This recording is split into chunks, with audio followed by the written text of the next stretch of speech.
बातें करते हम खेतों की और उसके रखवाली की, बाग बगीचा फल फूलों और फसलों की हरियाली की। हम बीजों की बातें करते उत्तम जल संसाधन की, हम तकनीकी बातें करते फसलों के उत्पादन की। हर किसान का सपना सच हो जीवन सुखद बनाने को, गाँव-गाँव के हर आंगन का प्यारा सा ये दर्शन। कृषि दर्शन, कृषि दर्शन, कृषि दर्शन, कृषि दर्शन, कृषि दर्शन, कृषि दर्शन, कृषि दर्शन, कृषि दर्शन। आप सभी किसान भाई बहनों को रूपा भोजी का तहे दिल से जोहार, नमस्कार। कृषि दर्शन कार्यक्रम में आप सभी किसान भाई बहनों का स्वागत है। तो चलिए आपको लिए चलते हैं कृषि समाचार की ओर, जहां मिलेगी आपको कृषि से संबंधित कई जानकारियां। कृषि समाचार में आपका स्वागत है। मैं हूं सुप्रिया। आइए देखते हैं कृषि समाचार में क्या है खास। महाझींगा मछली पालन के लिए ले सकते हैं अनुदान। अनुपयोगी और परती जमीन को 2 फसलों की खेती योग्य तैयार करने की है योजना। प्याज के बेहतर उत्पादन के लिए लगाएं उन्नत प्रभेद पूसा रेड। अब समाचार विस्तार से। राज्य के कई जिलों में मछली पालकों को निजी क्षेत्र में महाझींगा पालन के लिए अनुदान की सुविधा उपलब्ध कराई जा रही है। इसकी कुल योजना लागत 1,60,000 रुपये प्रति एकड़ जल क्षेत्र है। इसमें ST, SC और महिला लाभुक को 80% और सामान्य वर्ग के लाभुक को 70% अनुदान दिया जाएगा। इस योजना से लाभ लेने के लिए जिला मत्स्य कार्यालय में आवेदन दे सकते हैं। वित्तीय वर्ष 2022-23 में मनरेगा के अंतर्गत 2 फसलों की खेती को फोकस करके काम कराने की योजना तैयार की गई है। इसके लिए जमीन को 2 फसलों की खेती करने लायक तैयार किया जाएगा और इसका प्रबंधन कराया जाएगा। इसके तहत मिट्टी और पानी का उपचार किया जाएगा। साथ ही परती जमीन को चिन्हित करके बड़ी संख्या में फलदार पौधे भी लगाए जाएंगे। इससे जमीन की उपयोगिता और किसानों की आय बढ़ेगी। प्याज की खेती के लिए वर्तमान तिथि से लेकर पूरे दिसंबर महीने तक फसल लगा सकते हैं। प्याज के बेहतर उत्पादन के लिए उन्नत प्रभेद पूसा रेड, पूसा रत्नाकर, N53, अर्का निकेतन, अर्का कल्याण या एग्रीफाउंड डार्क रेड लगाएं। इस वर्ष विलंब से धान की बुआई होने के कारण धान की कटाई भी देर से हो रही है। इससे गेहूं की बुआई में भी विलंब होने की संभावना है। इससे बचने के लिए आप जीरो टिलेज तकनीक अपना सकते हैं। इस तकनीक में परंपरागत तरीके से खेत की ज़्यादा तैयारी करने की ज़रूरत नहीं होती, बल्कि जीरो टिलेज मशीन के द्वारा न्यूनतम जोताई करके कतारों में बीज बुआई की जा सकती है। बिना खेत को जोते हुए जैसे हम लोग गेहूं लगाते हैं लाइन से, इस तकनीक जो मशीन है उसका नाम है जीरो टिलेज मशीन। और इस तकनीक से गेहूं को लगाने की जो तकनीक है इसको बोलते हैं शून्य जुताई या जीरो टिलेज विधि से गेहूं की बुआई। ये हम लोग प्रशिक्षण देते हैं दिव्यांग कृषि विज्ञान केंद्र के माध्यम से कि कैसे हम लोग जीरो टिलेज तकनीक के द्वारा हम लोग 5 से 6 हज़ार रुपये बचत करके और सही समय पर गेहूं लगा सकते हैं। किसान भाइयों, समय पर गेहूं की बुआई करना हो और कतारों में बुआई करना हो तो जीरो टिलेज तकनीक अपनाएं। इसके लिए कृषि उपकरण जीरो टिलेज मशीन का उपयोग करें। इससे लागत और समय दोनों की बचत होगी। किसान भाइयों, प्याज फसल की खेती के लिए 10 किलोग्राम बीज प्रति हेक्टेयर की दर से लगाएं। बुआई में कतार से कतार की दूरी 15 सेंटीमीटर और पौधे से पौधे के बीच की दूरी 10 सेंटीमीटर की रखें। प्याज फसल से ज़्यादा उपज लेने के लिए उन्नत प्रभेद पूसा रेड, पूसा रत्नाकर, N53, अर्का निकेतन, अर्का कल्याण या एग्रीफाउंड डार्क रेड अपनाएं। इनकी उत्पादन क्षमता औसतन 200 से 250 क्विंटल प्रति हेक्टेयर है। किसान भाई, इस समय अपने धान फसल को काटने के लिए हंसिए का इस्तेमाल करना चाहिए तो वैभव हंसिए का इस्तेमाल करें। इसका ब्लेड मध्यम कार्बन स्टील या मिश्रित स्टील का बना होता है। वैभव हंसिए से साधारण हंसिए की तुलना में 25% मजदूरी में तथा 24% संचालन खर्च में बचत होती है। आज हम जानेंगे लत्तेदार सब्जी फसलों में कीट नियंत्रण करने के जैविक उपाय। लत्तेदार सब्जी फसलों में रासायनिक दवा के बिना कीट नियंत्रण करने के 2-3 उपाय अपना सकते हैं। पहला उपाय है बुआई से 1 महीना पहले खेत के चारों ओर मक्का फसल लगा दें। दूसरा उपाय है पौधा लगाने के बाद और फूल निकलने के समय 250 किलोग्राम नीम की खली प्रति हेक्टेयर की दर से खेत में डालें। तीसरे उपाय में प्रति एकड़ की दर से 3 फेरोमोन ट्रैप लगाएं। और अब एक नज़र राज्य के 5 प्रमुख शहरों के मौसम के मिजाज पर। आज राज्य के 5 प्रमुख नगरों के अधिकतम और न्यूनतम तापमान कुछ इस प्रकार दर्ज किए गए। रांची का अधिकतम तापमान 28 डिग्री सेल्सियस और न्यूनतम 13 डिग्री सेल्सियस। जमशेदपुर का अधिकतम तापमान 31 डिग्री सेल्सियस और न्यूनतम 21 डिग्री सेल्सियस। मेदिनीनगर का अधिकतम तापमान 29 डिग्री सेल्सियस और न्यूनतम 14 डिग्री सेल्सियस। देवघर का अधिकतम तापमान 31 डिग्री सेल्सियस और न्यूनतम 15 डिग्री सेल्सियस। धनबाद का अधिकतम तापमान 31 डिग्री सेल्सियस और न्यूनतम 16 डिग्री सेल्सियस। कृषि समाचार में आज इतना ही। अगले दिन अगले अंक में फिर मुलाकात होगी कुछ ताजा तरीन खबरों के साथ। तब तक के लिए दीजिए इजाजत। नमस्कार, जोहार। अभी आप देख रहे थे कृषि समाचार, जिसके अंतर्गत आपने जानकारी ली मंडी की भाव के बारे में, मौसम के मिजाज के बारे में और तरह तरह की खेतीबाड़ी के बारे में। वक्त हो चला है एक छोटे से विराम का, कहीं जाइएगा नहीं। हम जानकारी का पिटारा खोल चुके हैं, जानकारियाँ हम आपको दिलवाते हैं। भारत सरकार का हर प्रयास किसानों को दे रहा है एक नई आस। देश के किसानों की खुशहाली और उन्हें आत्मनिर्भर बनाने के लिए भारत सरकार समर्पित है। प्रधानमंत्री श्री नरेंद्र मोदी जी के नेतृत्व में कृषि क्षेत्र में किए गए निरंतर प्रयासों के फलस्वरूप देश खाद्यान्न व बागवानी के क्षेत्र में आत्मनिर्भर हो चुका है और देश में दलहन का उत्पादन भी बढ़ा है।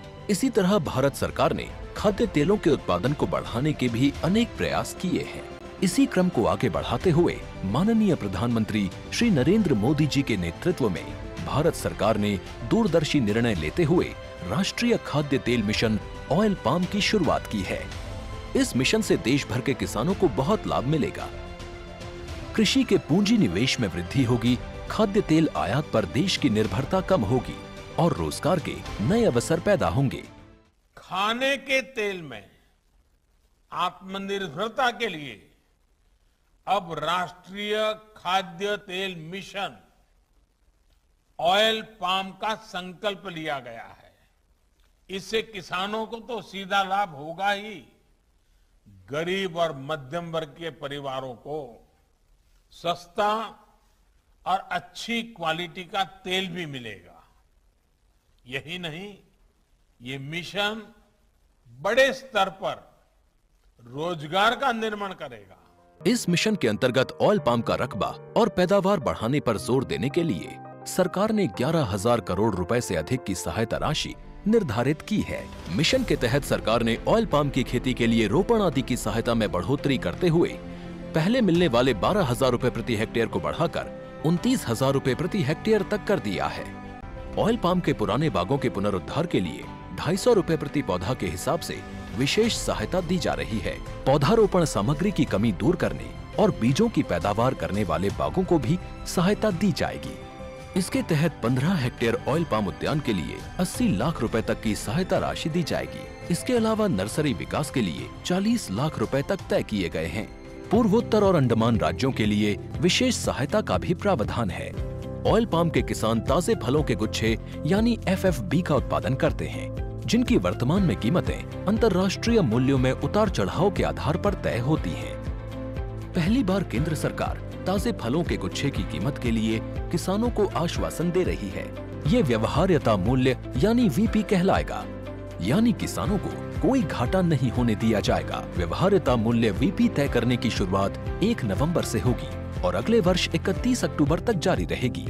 इसे ऑयल पाम वर्ष कहा जाएगा। इस योजना के तहत वर्ष 2025-26 तक ऑयल पाम का रकबा 6.5 लाख हेक्टेयर सृजित करने और कच्चे ऑयल पाम की पैदावार वर्ष 2025-26 तक 11.20 लाख टन पहुंचाने का लक्ष्य निर्धारित किया गया है। सरकार के इस महत्वपूर्ण निर्णय से देश में ऑयल पाम की खेती करने वाले किसानों में विश्वास पैदा होगा और वे खेती का रकबा बढ़ाएंगे। इस तरह पाम ऑयल का उत्पादन भी बढ़ेगा, जिससे किसानों की आय बढ़ेगी और ग्रामीण अर्थव्यवस्था भी सुदृढ़ होगी। आज की पहली जानकारी है प्याज पर लगने वाले समेकित रोग और कीट प्रबंधन के बारे में। तो आइए लेते हैं जानकारी और उठाते हैं लाभ। सब्जी फसलों में प्याज का बहुत महत्व है।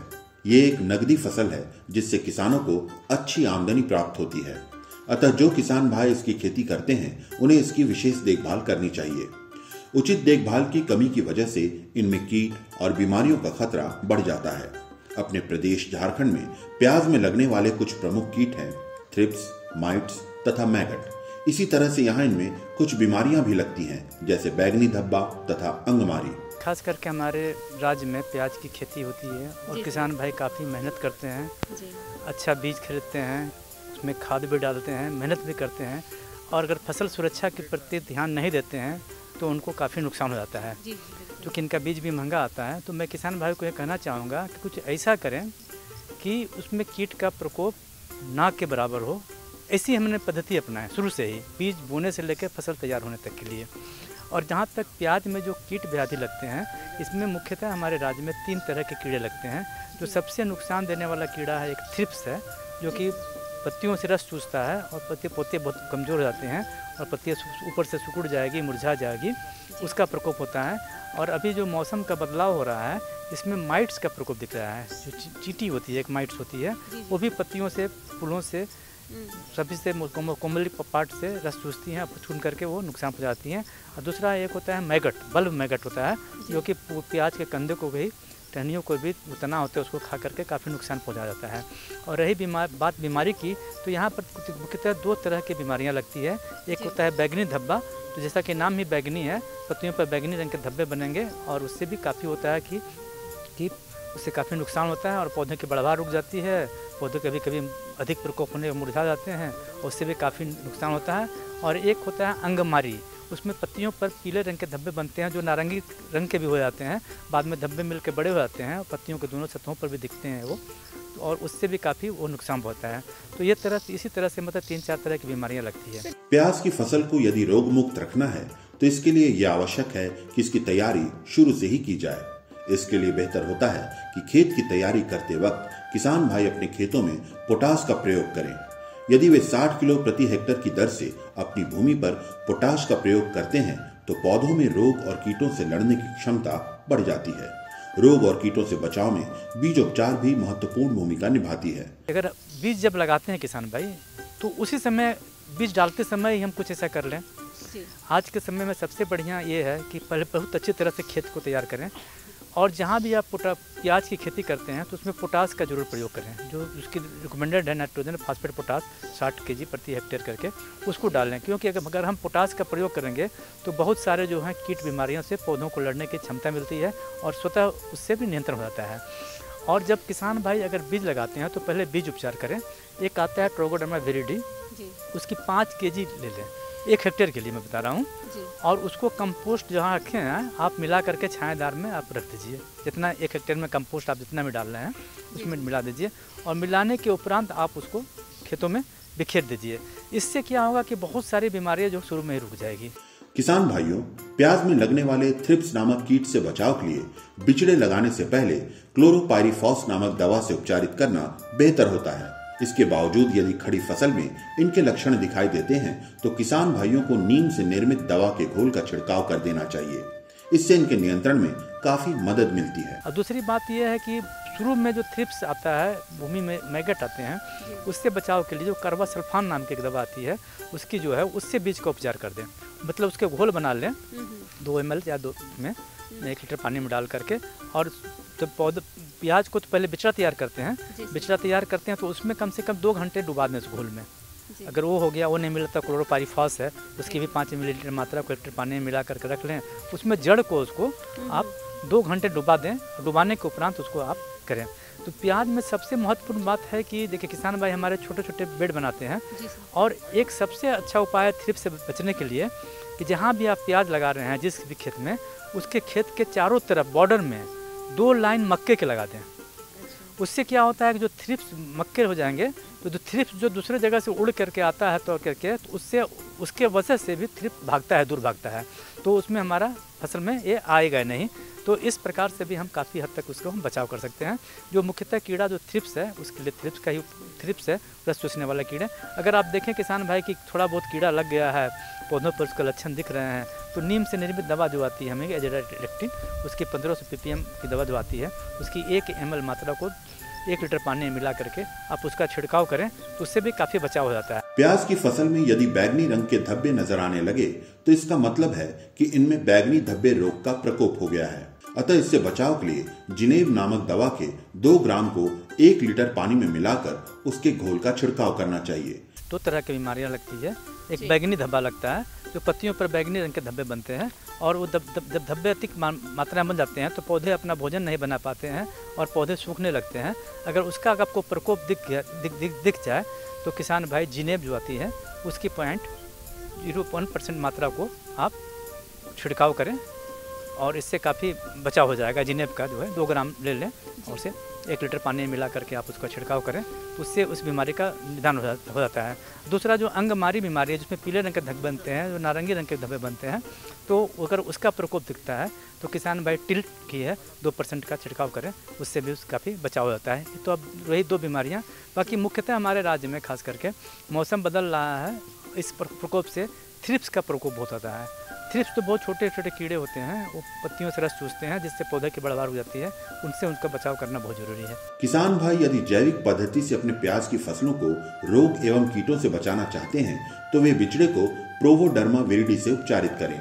इसके अलावा खड़ी फसलों में यदि मैगट जैसे कीट का प्रकोप नजर आए तो वे नीम या करंज की खल्ली का इस्तेमाल करें। देखिए जो भाई किसान भाई जैविक खेती कर रहे हैं तो उससे आप बहुत अच्छा ये होगा कि शुरू के समय में आप किसान भाई ट्रोकोडर्मा विरिडी जो है उससे बीज को उपचारित करें। जब फसल बढ़ गई तो आप जो है जिसे बल का मैगट जो लगता है कीड़ा, उससे लेके आपके पास अगर करंज की खल्ली है या नीम की खल्ली है तो उसका 2 भाग में कर लें। जैसे उसको 250 kg लगता है प्रति हेक्टेयर, तो लगाते समय 125 kg डालें और फिर 30 दिन के बाद आप नीम की या करंज की खल्ली जो है 125 kg डालें। तो इससे क्या होता है कि किसान भाई को खल्ली डालने से जो भूमि में रहने वाले कीड़े हैं उससे भी बचाव हो जाता है और शुरू में जो रस चूसने वाले कीड़े हैं उससे बचाव हो जाता है और पौधों को अतिरिक्त पोषक तत्व मिलता है। और खेत की सफाई बहुत ज़रूरी है, घास उससे साफ रहना चाहिए खेत। इससे भी क्या होता है कि बहुत सारे कीड़े का प्रकोप नहीं होता है। कभी कभी प्याज के फसलों में आजकल देखा जाता है कि एक हेरी कैटरपिलर है उसका ही प्रकोप हो जाता है। भुआ पिल्लू जो है आजकल वो भी अपना स्वभाव बदल रहा है। तो ऐसी परिस्थितियों में अगर खेत साफ रहेगा तो उसको चिड़िया भी चुन के खा जाएगी आराम से और आपको दिखेगा कीड़ा, उसको आप पकड़ करके कहीं दबा भी सकते हैं। तो ये चीज़ हो गया। और जब आपको थ्रिप्स का प्रकोप दिख रहा है तो नीम से निर्मित दवा डालें और हमारे ये पूरा जैविक ही होगा। प्याज की खेती करते वक्त इस बात पर ध्यान देना भी अति आवश्यक होता है कि इसके खेत में जरूरत से ज्यादा जल ना हो। इसकी वजह से भी पौधों में कीट एवं बीमारियों का खतरा बढ़ता है। अतः मात्रा अनुसार जल से भूमि को सिंचित करने से बहुत से कीट एवं रोगों से पौधों को बचाया जा सकता है। देखिए प्याज एक ऐसी फसल है ना कि इसमें ज़्यादा पानी भी नहीं डालना है, जल जमाव उसको बचाव करना जरूरी है। इसीलिए हम लोग उसको बेड में लगाते हैं, ऊंचा बेड में, तो ज़्यादा पानी होने से ही नुकसान पहुँचाता है। और अगर नियमित रूप से जितने रिक्वायरमेंट हो पानी की उतना ही पानी दें। इससे क्या होगा कि बहुत सारे भूमि में कीट लगते जो हैं उससे भी उसका बचाव हो जाएगा। इस तरह से प्याज फसल में समेकित कीट प्रबंधन कर किसान भाई अपनी फसलों को कीट एवं रोगों से बचा सकते हैं। ऐसा करने से उनकी फसलों का उत्पादन बढ़ेगा और उनकी आमदनी में वृद्धि होगी। तो लेते हैं जानकारी और उठाते हैं लाभ। ठंड के मौसम में चना रबी की मुख्य फसलों में से एक है। यूं तो इसकी खेती की शुरुआत सितंबर के महीने में हो जाती है, परंतु यदि किसी कारणवश इसमें देर हो जाती है तो किसान भाई 1 दिसंबर से 15 दिसंबर तक में इसकी बुआई कर चने की पिछात खेती कर सकते हैं। इसकी खेती के लिए मध्यम या फिर नमी युक्त निचली भूमि उपयुक्त मानी जाती है। इसकी खेती में बुआई के वक्त बीजों की मात्रा पर विशेष ध्यान देने की जरूरत है। बीजों की मात्रा प्रति हेक्टेयर भूमि पर 70 से 75 किलोग्राम के बीज होनी चाहिए। इसके अलावा बीजों को लगाते वक्त कतार से कतार की दूरी तथा बीज से बीज की दूरी का भी विशेष ख्याल रखना चाहिए। सबसे पहले किसान भाई को ध्यान रखना है कि धान की अगर कटाई देर से होती है झारखंड में, तो उस कंडीशन में हमें 1 दिसंबर से लेके 15 दिसंबर के अंदर सोइंग कर लेना उचित समय है वो, और उचित समय पे लगाने से हमारा पैदावार भी अच्छा मिलता है। खेत का चुनाव मध्यम ज़मीन होना चाहिए।